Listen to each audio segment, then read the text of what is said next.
Welcome back to Finn vs. History. I am joined by Horatio Gould. Libya, love you, love you. Today, I'm in love. I'm in love. I'm love you. I'm in love.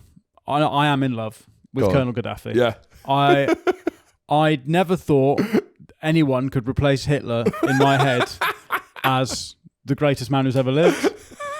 But in researching this guy, I am dumbstruck by how much I love this guy. Yeah. We're talking today about Colonel Gaddafi, the rise and fall. It's the start of an epic series that will be at least 4 parts. Yeah. I'm daunted by the scale of We don't want to Gaspafi or Gaddafi. We don't want to Gaspafi or Gaddafi load. Don't want to Gaspafi him up the wall. He's one of the greats. Yeah, it's one unbelievable. Of the greats. I knew there was a lot going on, but listening to podcasts, researching this, I couldn't believe how consistently he changes it up so much. The man is like Miles Davis. Yeah. It's like you get a grip on him and then he releases what is it about? something else. And you go, who are you? He completely reinvents himself. There's like every new album, he's got a whole new aesthetic. He's Bowie. Yeah. It's Titanic, awesome man. Because as much as this podcast, a friend of the show, Adolf Hitler. Friend of the show, Adolf Hitler. He is. I know you care about him a lot, but I will have to say he is quite one note, arguably. Yeah. Adolf Hitler. That's the note. Yeah. But Gaddafi is just constantly shifting. Yeah, I mean, when we said we were going to do Gaddafi, the only thing I really knew about him was that he was a dictator who dressed like my nan. Yeah. And I thought that's quite funny. And then you realise that's only a phase he's had, and that he's into military stuff. Yeah. He's a Beduin. Yeah, Dylan goes electric. You have that with Gaddafi goes Pan-African. Dylan goes fucking mental. Yeah, I mean the guy is insane. It's a satisfying arc, almost, Gaddafi, the whole story. Because he's also there for such a long time, which is quite But rare. also, he's a dictator in the shadow of Hitler, and he's kind of, it's like, okay, so we know what a dictator is. Yeah. Mussolini, Hitler.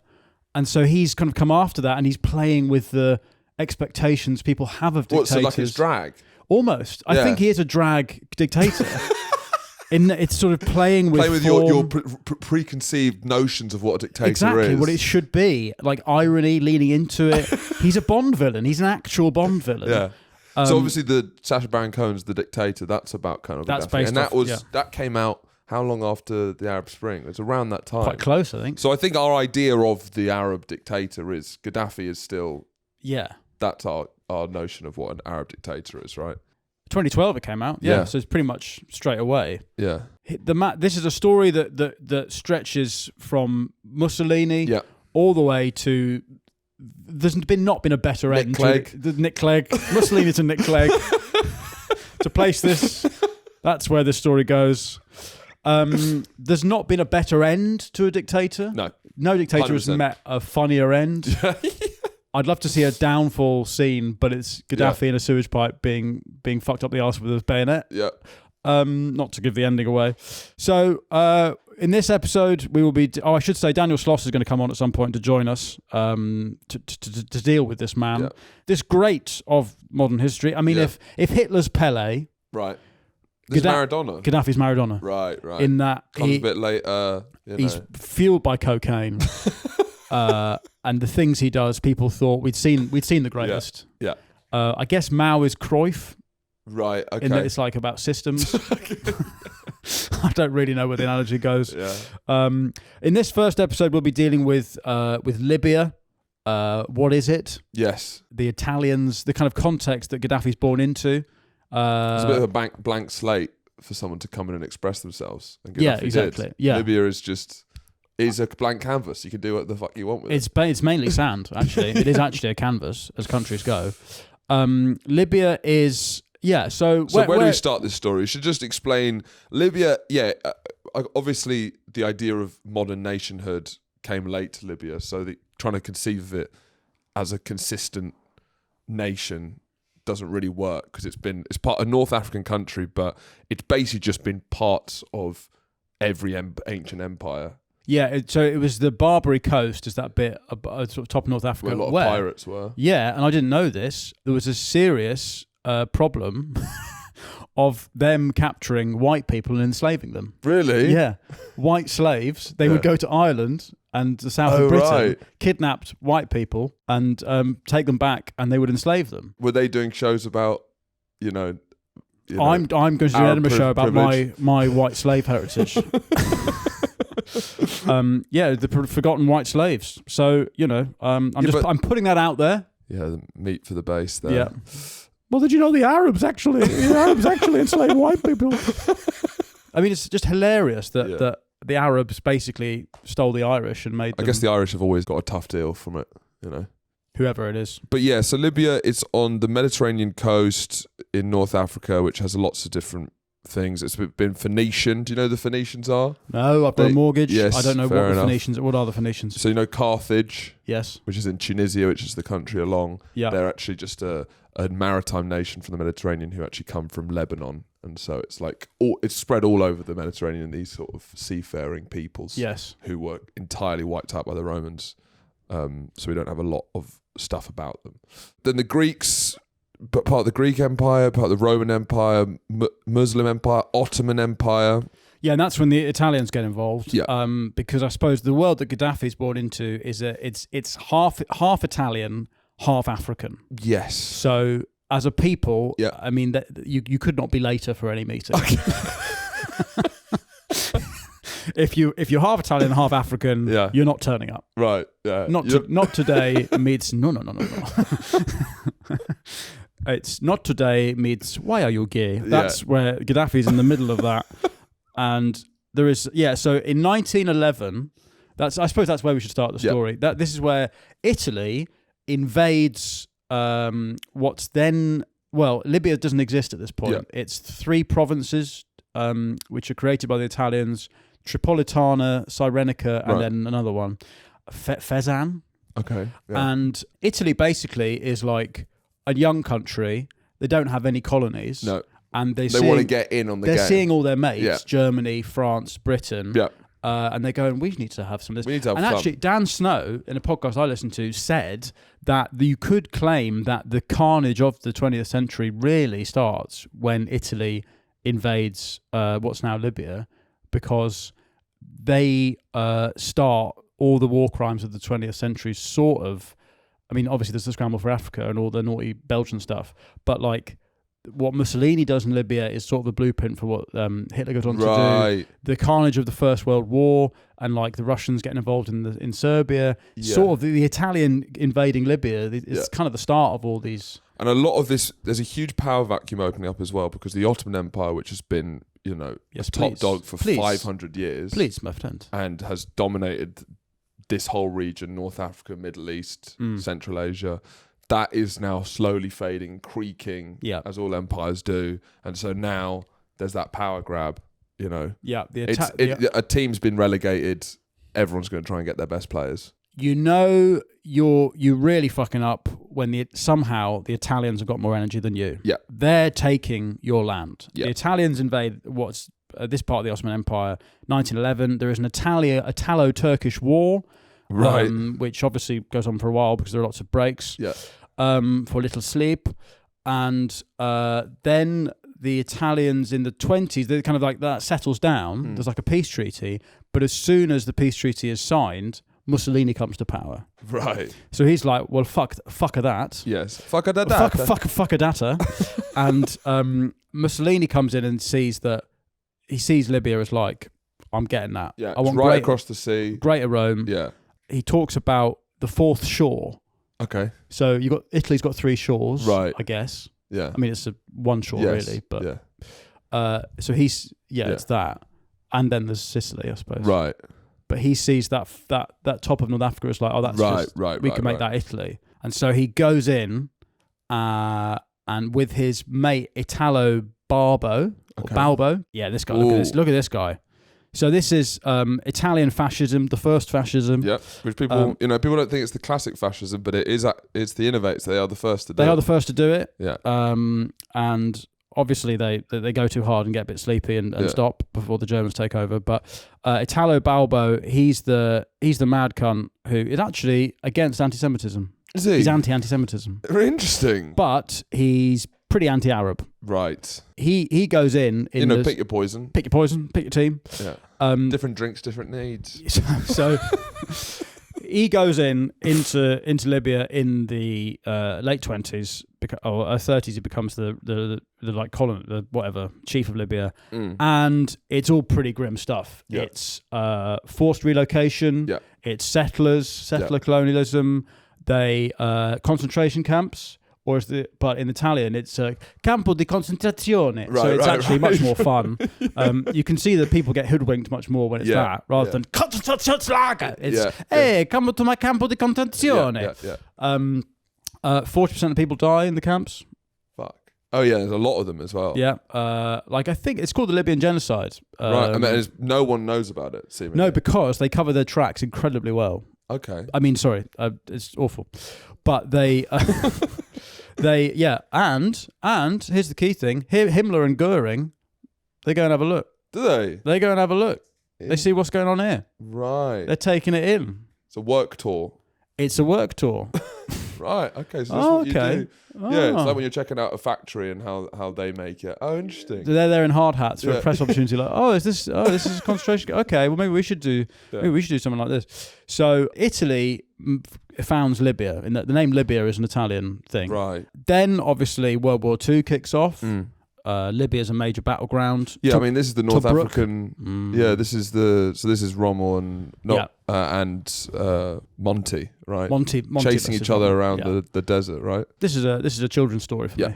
So this period, it's just a lot of the Allies versus the Axis. They're just rolling around tanks in the desert. Yeah. Bombs going off. Yeah. Shell fire in the desert. From this stressful time is born the very own Colonel Gaddafi. A little boy is born in a manger in the deserts.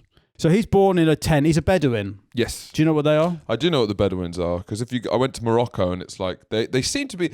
Certainly in Morocco, they identify themselves quite different from the Arabs, even though he's quite big into Pan-Arabs But the Bedouin are like a desert people, I guess. I think they have Berber tents and stuff. Those kind of like big tents with like the red kind of patterns on them. They're like the sand traders in Star Wars. Yes, yeah, they're genuinely based on. They're Bedouin. based on that. Yeah. So he's a Bedouin. So he's in a tent and he's illiterate. The people are illiterate, Bedouin people, which is what's so funny about Gaddafi. Is that he is an illiterate intellectual. Right. Yeah. Have you seen that Zach Galifianakis character? No. Where he does, can I borrow your glasses? Yeah. He does this character, Zach Galifianakis, where he goes, "This is maybe it is the illiterate intellectual." He goes, "I can't read." like that's Gaddafi, right? Yeah. So he can't read. Yeah. He's born into this world where they're mainly it's camels. Yeah. His grandfather maybe is assaulted by the Italians or fights the Italians. So in the sort of 40s, no one knows when he's born. We should say. Do they not? It's 41 or 42, right. But it's an illiterate people, so no one knows. Bedouin people typically use simple open-air facilities for toileting, often finding secluded areas away from their camp. So they poo in the sand. Yep. That's what Charlie's found. Do they have a sort of designated? I think just pick a spot, probably. Pick a spot. Yeah. Not there. And then that's the kitchen bit of sand. And then are they burying their poos? Bedouin people typically go to the toilet outdoors, seeking a private location. They do not bury their poo, as fecal matter left on the surface dries up and is broken down by the sun and wind. Circle of life. Thank you, Charlie. But then you have a lot of shit in the wind, though. Because when you have like a big gust of wind, that could have What happens when the Bedouin have loose stools? Yeah, and also it's like, you're getting smacked by your uncle's shit. Yeah, it's a brutal life, the Bedouin life. The Brits obviously smash Rommel. Yeah. Blah, blah, blah. World War II is finished. And then the UN decide that Libya should become an independent country, but it's split into French and British influence. Right. And they install this puppet king. Classic. Which is the classic playbook, isn't it? We've seen it in the Iranian Revolution. Yeah. They all follow quite similar stories, a lot of these. Yes, they are. Yeah. It's always the same sort of fellas. They're always using ex-colonial infrastructure to torture people in. That's always happening. King Idris the First.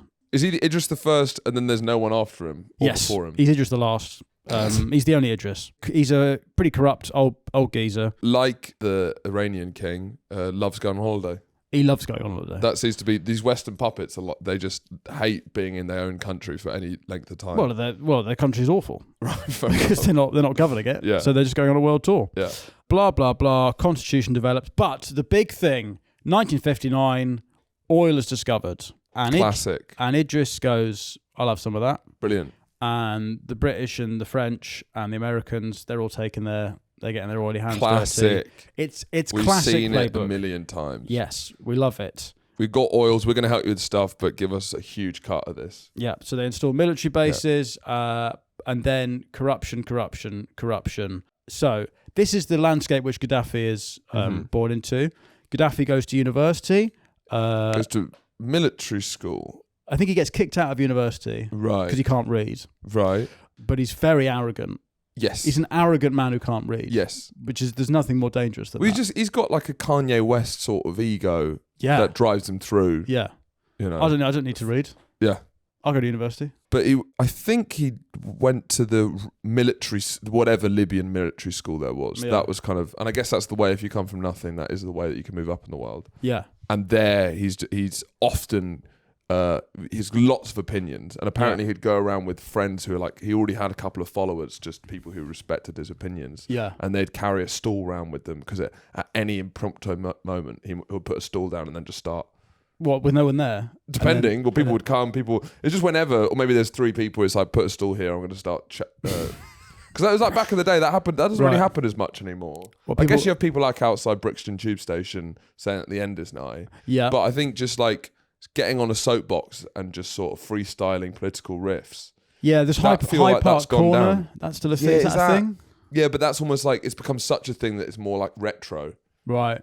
It's like a novelty that people are still doing it. But I feel back in the day, you'd just be in, for most of history, I feel, you'd be in a town centre and there'd just be a geezer sounding off. Well, there's always a guy in a town centre sounding off. It's just that we stopped listening to them. Right, yeah. Well, I guess because you got Reddit now and stuff. Yeah, that's where so you can sound off. Yeah. It's the death of the high street. Yeah, it is the death of the high street. Reddit's the death of the high street. Yeah, we're alienated due to modern life. Yes. You know? So, but Gaddafi goes to university, gets kicked out, goes to military school. But the main influence on his life is this guy, Abdel Nasser. Yes. Nasser, which we should talk about. He loves about. Nasser. Nasser is an Egyptian big guy. And I guess is he one of the leading figures of this new movement? He's like, as we're saying that all of this is happening, it happens over all of the Middle East, but it happens in Egypt. But is Nasser kind of one of the first people to really clap back with Arab nationalism? Yeah, he's the first. Yeah. So he's the first one to overthrow a colonial. Is it the Brits in Egypt? The Brits in Egypt, yeah. Yeah. So he overthrows them, and he basically starts this idea of Arab socialism, pan-Arabism. We're all Take Arab. back control, basically. Take back control. Make Arabia great again. Yeah. We all like rugs. We all like shisha. We don't like turning up to meetings on time. We like spending too much money on perfume. We like falafel. Let's just get together. No one smells better than a rich Arab man. They smell the best. If you're around Knightsbridge or near Harrods, just if you ever see a wealthy Arab man walk past, have a huff. And honk on his neck. Because they smell better than the women as well. The women smell terrible. The women are awful. But just have a honk on a rich Arab man. No one is cleaner than an Arab man. Yeah. In this world. A rich Arab man, I imagine. Yes, obviously, the Beduins are incredibly mucky. They poo in the sand. But no one is a rich Arab. Oh, they smell incredible. I'd love to be held. It gives me a pep in my step when I pass a rich Arab man. It's better than any drug. It's taking a sniff of an Arab man's neck. Oh, is that cedar? Is it pine? It's a thick thing. I think they like soak their what are they doing? Robes. What are they doing to smell so good? I think they are soaking the robe with like a little they're doing pipettes of oil that go into the robes. Yeah. Because I buy cologne and I spray it on. And then it goes after half an hour. Yeah. And then I remember when we did the Tom Gilby episode and I shook his hand and I could, from like a foot away, I was like, fuck, he smells good. And I've never been that guy that's like, smells overpoweringly good. And I want to be. Do you know what I mean? What do I have to do to smell that good? What are your views on smells in general? Sorry? Did I stutter? Yeah. What are my views on smells? Don't be political. Answer the fucking question. What are my views on smells in general? No, I mean, what's your view on cologne smelling nice? It's an interesting one because obviously I want to, but I don't want to be someone who's too into cologne. Is there's something a little bit rapey about it? I don't know. Do you think? I don't know. There's just picking what am I going to smell like today. Well, yeah, but you do that anyway, don't you? I don't know if it's much of a choice. Am I going to shit my pants today? Maybe I'll shit my pants today. Shall I put some Ralph Lauren on, or shall I shit my pants? Are you a big cologne guy, Charlie? I wear Dior Pour L'Homme. Wow. Do you say no spray, no lay to yourself in the mirror? No splash, no gash. No Armani, no Punani. It's true. That's the problem. I would wear it if it lasted longer. Yeah, maybe as a people, the Arabs are the biggest range of smells. Yes, they care a lot about that sort of stuff. Yes, they do, and they also wash their bums with water, right? Which is a big sticking point they use to bash the West with. Sticking point, as in they call us dirty bottomed, which pigs, is fair. Which because is once you start washing your ass with water and then you go back to paper, it's like, this is a bit mad, isn't it? It is mad. Well, it's like if like a bit of shit got on your hand, you wash your hands. Yeah. You don't just go wipe that off. There's an amazing podcast clip that's one of my favorite podcast clips of all time, where there's this like a 35-year-old black guy on a podcast and they're talking about shitting, and it becomes clear the way that he's been shitting his whole life and he thinks everyone else has been shitting it. What he does, right, is he shits into his own hand. Right. And then he washes his hand afterward. Well, where does the shit go? I don't know. He just shits on. So he catches his shit. He catches his shit, and then I think he washes his arse with his hand.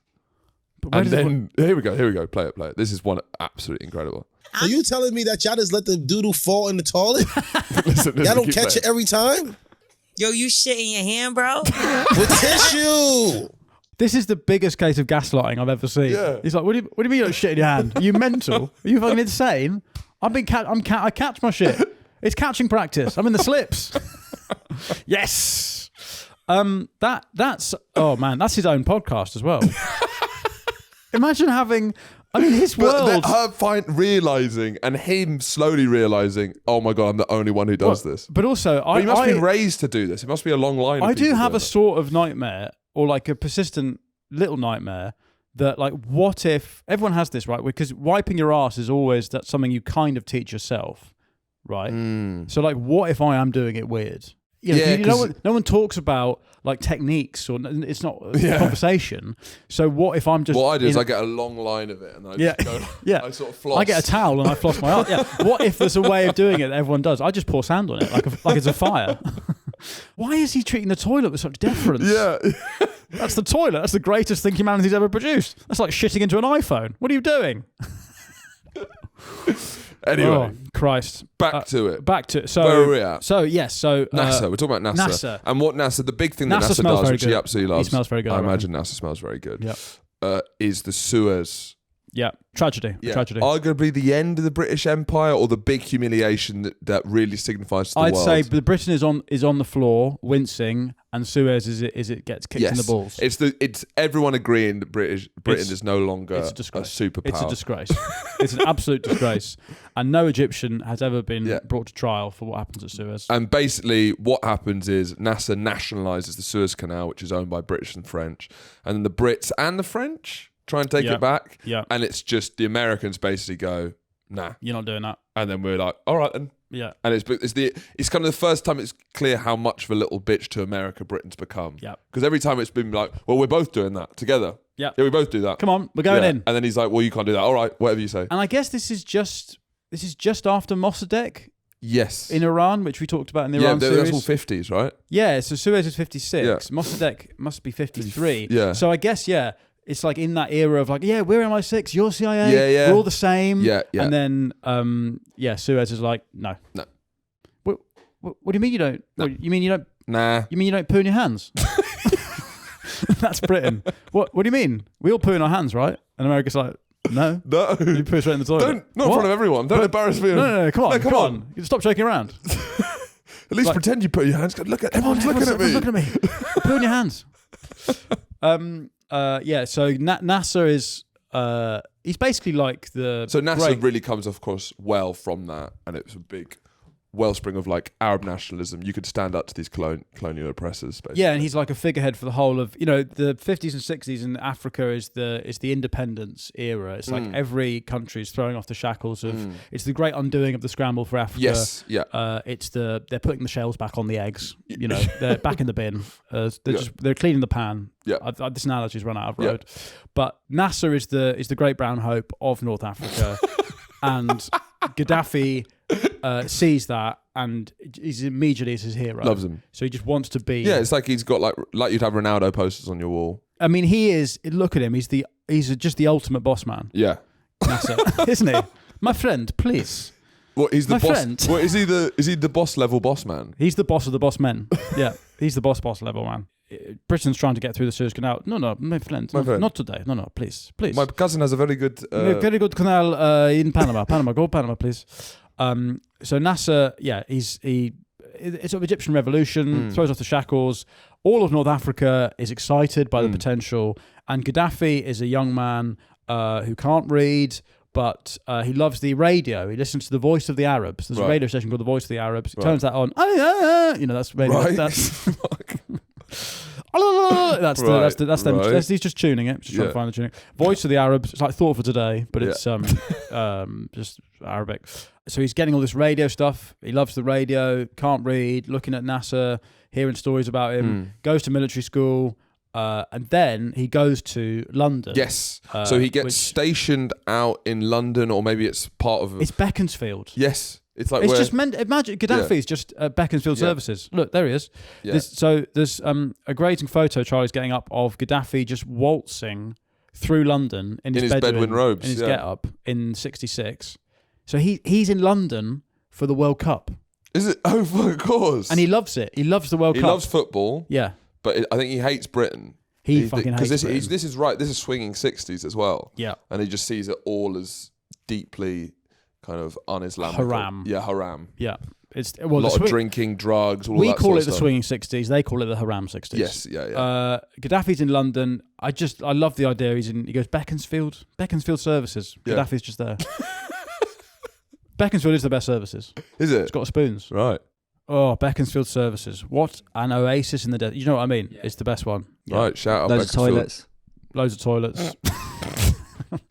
So anyway, Gaddafi goes to Beaconsfield services. He doesn't like it. He spends some time in Kent. There's a rumour he goes to Sandhurst, but that's not true. But he's learning how to signal.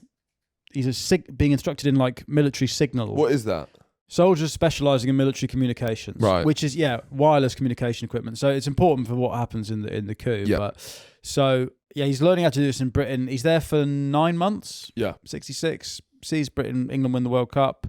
Goes back to Libya, and then he's like, "Fuck these guys." He's like, I've got some ideas, and he starts getting some mates. I mean, the royal family are not even that popular, are they? At all in Libya? No. There's a lot of unrest and a lot of resentment for the colonial period. It's the 16th biggest country in the world, but it's only got about 2 million people. Right. So I think a lot of them live in the countryside, don't really know.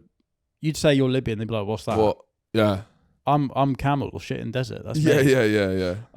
So they don't really know what Libya is. And as far as a coup and a revolution goes, it's one of the more simple ones. Yeah. It's completely bloodless. Yeah. Gaddafi forms the Free Unionist Officers Movement, which is entirely modelled after Egypt's one. So he's a commander, but then he gets demoted to lieutenant because everyone's like, you keep mouthing off about how much you hate the king. Yes. And this is the army. Yeah. You've got to love the king. Yeah. So then he basically thinks, right, I'm going to get found out here. So let's go for a coup now. So he gets all his other junior officer mates, and on the 1st of September 1969. But at this point, King Idris is abroad for medical treatment. Crown Prince Hassan left in charge, and Gaddafi, age 27. Yeah. How old are you? 28. So crazy. I'll be older than him at this point. 27.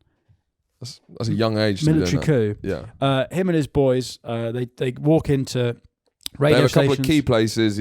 Radio. The classic. You're doing a coup. You get the radio stations. You get the legal system. You kick Greg James out. Yeah. You get rid of Zoe Ball. You go, this is a coup. Yeah, so we've taken over the London Britain. coup. The Yeah, London coup. You hold Greg James captive. Yeah, and then you need make him announce in the breakfast show that there's a new commander. You need to take chief. LBC, I think. Yeah. If you get LBC, you've got the country. If you walk in and you put a gun to Nick Ferrari's head and you say, this is a coup. What do you want Nick Ferrari saying with the ticker below? Saying, ring in. What do you think about the new coup? And then you just keep ringing in with different voices. Oh, I think it's brilliant. I think it's brilliant. Hello there. I think it's brilliant. Cool. Number one cool. Yeah. So you need LBC. You need to get there before O'Brien's in. Yes. Because he'll just complain. He's going to whinge a lot. He's going to fucking whinge. He's probably first against the wall. Yeah, O'Brien's first against the ball. Yeah. You've got to get all the whingers out. That's one of the first rules of a coup. No whinging. No. Yeah. So he takes the radio stations. He takes government buildings. Completely bloodless. No, a shot isn't fired.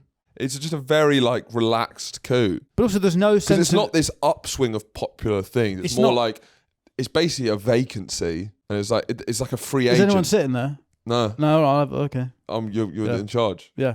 So he deposes King Idris, and then Gaddafi. It declares Libya, the Libyan Arab Republic. Is it? Is that what he calls?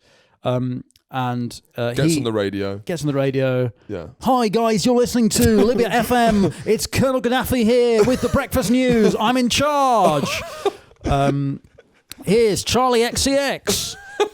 Nations whose nationalism is destroyed are subject to ruin. Anyway, here is Ed Sheeran. So the army are in charge. There's footage of him which will get up, just waving, and he's a handsome guy. Yeah. Well, they all are. All the Arabs. It's the people. Saddam, really good looking. Yeah. Even Khomeini looks like Sean Connery. Yes. You know exactly. what I mean? Does seem like they love a handsome man in the Middle East. Yeah, I mean, good looking. gorgeous man. He must smell amazing at this point. Yeah. He's got a very clean bottom. Yeah. Smells of cedar, rosemary, pine. Yeah. And even though it's not a popular movement, having a Libyan in charge is kind of the first time that's seemingly happened ever, really. Yeah. Like an actual Libyan for the Libyan people. It's not happened. So it is very exciting. But I guess everyone must know what's going on in Egypt, so everyone is kind of excited. Yeah. It's just that no one can be bothered to do it. Yeah. Or knows how to. So he calls this 1 September, which is 1 September. 1 September. But it's even it's bloodless even when they speak to the Crown Prince and say, if you accept that you're no longer king, we'll let you go. Yeah. So they don't even kill. They don't even do that. But then later he then says, if you come back, we're going to kill you, I think. Yeah. So some of the first things he does is he basically kicks out the Brits and the Americans, and there's all these military bases, and he goes, get out. Yeah. None of you here. And then he nationalizes oil, classic, and bans. I mean, a big part of the unrest towards Idris is, that the people are not seeing oil revenues. That's not going back into the country. And I think, am I right in thinking that he, quite quickly after he nationalizes the oil, it's adding $1 billion a year to the economy or something? Early Gaddafi, it seems pretty solid. If Gaddafi had stopped in 1971, we'd be like, what a great guy. A lot of African leaders, that's the same. Mugabe. First 10 years of Mugabe, unreal. Yeah. And then it's just, it's maybe like Wenger, I think you could say. He just stays on too long. 10 years, innovates, revolutionizes, but then people catch up. He gets a bit stuck in his ways, doesn't adapt with the time. It's a new stadium. He's financially hamstrung. He has to get Champions League football.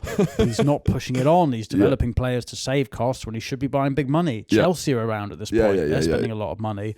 It follows that trajectory, Gaddafi, which starts off as genuinely. And he's in, at this point, he's in military fatigues. He's handsome. He's kissing babies, shaking hands. He also has some weirdly quite progressive views on women. Yes. So he thinks he should fuck all of them. Yes. As will come out. But he believes that women are as capable as men. Yes. But does he also then start putting Sharia law at the same time, starts doing... So he says Islam's the state religion. Is it a bit of Sharia law? It's a little bit of Sharia. Yeah. But it's a deeply conservative country, so they don't really mind that. Well, he says he gives women... He starts educating women, which is... Haram, in my opinion. Yes, it is haram. What's that, Charlie? Women are females and men are males.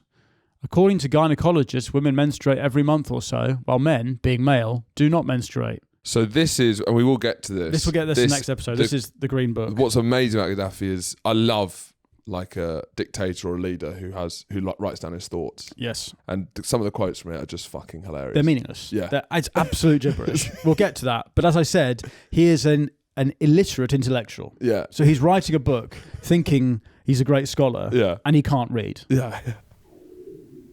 Oh, where did you hear that? Yeah. That's my stomach. Fuck. My son has had diarrhea for a week, so... Is it just a matter of time? No, I think I had a squitty bum on Wednesday, right, and I managed to see it off. Had a squitty bum on Wednesday. I had a shitty arse on Tuesday. I was doing plops on Wednesday, and on Thursday and Friday and Saturday, wipe my arse on Sunday. So, the first part of Gaddafi's reign is pretty good for everyone. Yeah. Says bye-bye to the Italians. Well, yeah, he does forcibly expel the Italians on day one. Mm-hmm. He's like, all of you, get in the bin in the sea now. He also gets rid of all the Jews. Okay. Which I think that's just racism. Yeah. Obviously, the Italians is kind of a vengeance thing. There's no easier way to just get support with Muslims than being anti-Israel and or a lot of people. Yeah, I guess. Yeah, so. It's not confined to just Muslims. If you're Bristol mayor and you kick the Jews out, quite a lot of Bristol will be quite happy with you. Yeah. He's leaving that one. Whistled past the off stump. No. So he kicks the Italians out and the Jews, and this is where the kind of contradictions in his character start to come out, because he, in some places he says, well, women need to be in school, they need to be learning, they can do anything that a man does. Yep. But if you're gay, you're being flogged. Right. If you're an adulterer, you're being flogged. Yes. There's no alcohol, modesty. He gets all the European influence out of the education system. Yep. He sort of starts to... He likes Islam, but he doesn't like political Islam. Right. Which is this weird... That's kind of what Nasser's thing is, isn't it? Or is it Arab nationalism rather than Islamic nationalism? Yes. So I guess it's more of a racial thing than... Rug sellers of the world unite. Yes. But this is all in Tripoli in the west of the country. He doesn't like the east.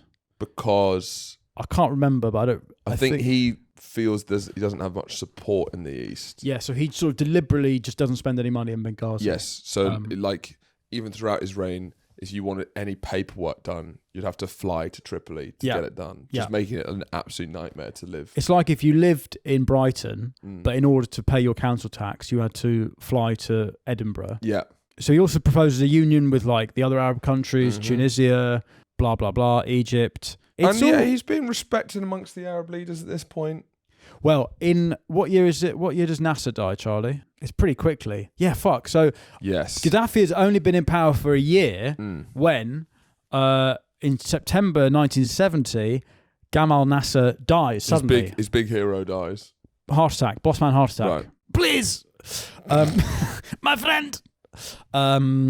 Suddenly dies. There's a massive funeral, and Gaddafi makes sure that he is front and center of the mourners, and he faints several times. Yep. It's like histrionics. Very performative. Oh no! But he's really trying to place himself as Nasser reborn. So the Arab world is in mourning, and Gaddafi sees a chance to get in front of it and become the new Arab leader. In early 1970s, Gaddafi is spending all the oil wealth on domestic things like housing, healthcare, female education, and then in 1972 at the Munich Olympics. Right. It turns out Gaddafi's been spending some of his oil pocket money on funding some pretty naughty terrorists. And in 1972 in Munich, there is an activity that shocks the world. There's an attack that shocks the world. And maybe we'll leave this episode here, perfectly poised. And this is the beginning of... Gnorti. The Gnorti. Muammar Gaddafi, the goat. This is the beginning of his peak era. This is Maradona into the 80s.